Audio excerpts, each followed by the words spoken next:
만성 콩팥병으로 진단받은 후 열심히 건강관리한 승우 씨입니다. 경과를 보기 위해 찾아간 병원에서 콩팥 기능이 더 안 좋아졌다는 충격적인 소식을 듣게 되는데요. 왜 어째서 제 건강이 더 나빠진 거죠? 저는 건강하게 생활 습관을 가지고 있었는데. 혹시 승우 씨 하지는 않으셨나요? 콩팥 기능이 벌써 나빠지다니. 다음 치료 때까지는 건강하게 살아봐야겠다. 와, 이게 뭐야? 이거 너무 맛없겠는데? 이거 콩팥에 도움되는 음식 맞아, 엄마? 너 이제 젊은 나이에 몸도 안 좋다고 하니까 몸에 좋은 것들로 잔뜩 준비해봤어. 쌀밥 말고 잡곡밥으로 먹고 앞으로 채소도 많이 먹어야 돼. 당근, 토마토 이런 게 얼마나 좋은데. 맨날 배달만 먹으니까 몸이 그렇게 되지. 국물 먹고 쑥국도 싹싹 비워. 알았어? 네, 알았어요. 근데 너무 맛없는데요? 건강을 생각하는 엄마의 재촉에 못 이겨 마지못해 밥을 다 비웠습니다. 다 먹었다. 배부르다 이제. 너 밥 다 먹었니? 그럼 이것도 먹어. 네? 우리 작은 언니가 너 몸 안 좋다고 해서 아는 사람한테 특별히 부탁해서 만든 장어즙이야. 장어즙? 장어가 몸에 좋으니까 한 방울도 남기면 안 돼. 그거 다 먹으면 이것도 먹어야 돼. 이게 유기농으로 야채를 다 갈아가지고 너 만든 거다. 꼬박꼬박 챙겨 먹어야 너 몸 좋아지지. 알았어? 알았어요. 줄만만도 먹어. 빨리 먹어.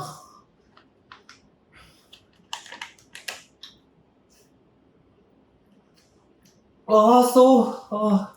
역시 건강 챙기면 운동하는 게 없지. 운동이나 해야겠다. 건강하면 운동을 빼놓을 수 없다고 생각한 승우 씨는 헬스장으로 향합니다. 운동을 끝낸 승우 씨 어디를 가는 걸까요? 운동도 끝났으니 이제 단백질 한번 먹으러 가볼까? 닭가슴살은 30g의 단백질, 단백질 쉐이크는 24g의 단백질로 총합 50g의 단백질을 섭취하는 승우 씨입니다. 배부르다. 단백질 보충 끝! 모두가 잠든 밤, 승우 씨 방에서 누군가 슬그머니 나옵니다. 건강 식단은 너무 힘드네. 배고픈데 라면이나 끓여 먹을까? 자, 이게 밥이지. 라면 정말 맛있겠다. 라면 2개에 김치까지 얹어서 국물마저 싹싹 비우는 승우 씨입니다.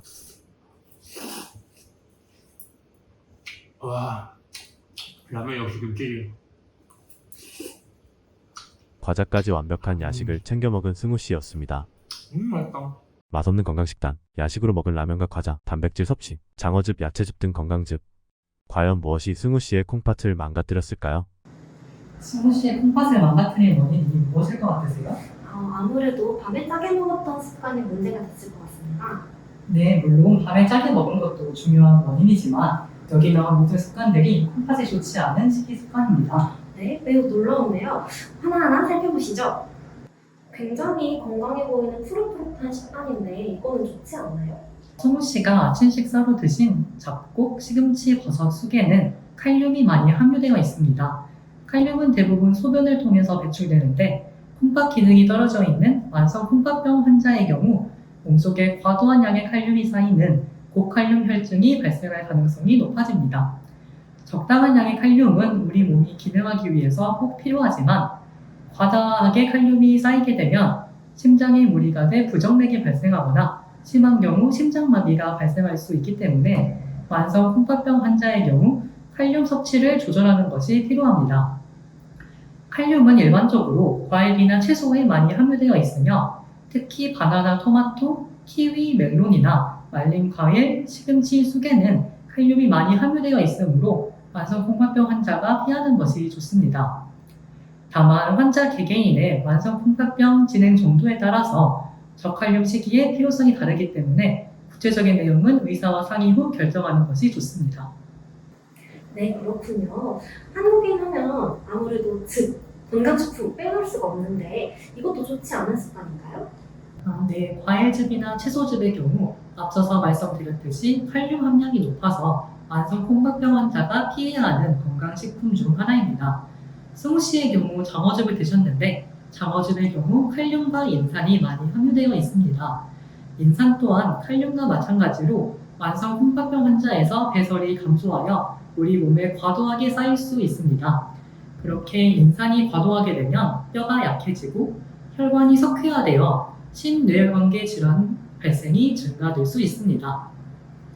또한 많은 약이나 건강기능식품의 경우 콩팥에서 대사되고 콩팥을 통해 소변으로 배설되는데 몇몇 약이나 건강식품의 경우 복용 시 콩팥 기능을 악화시키는 신독성을 가지고 있습니다.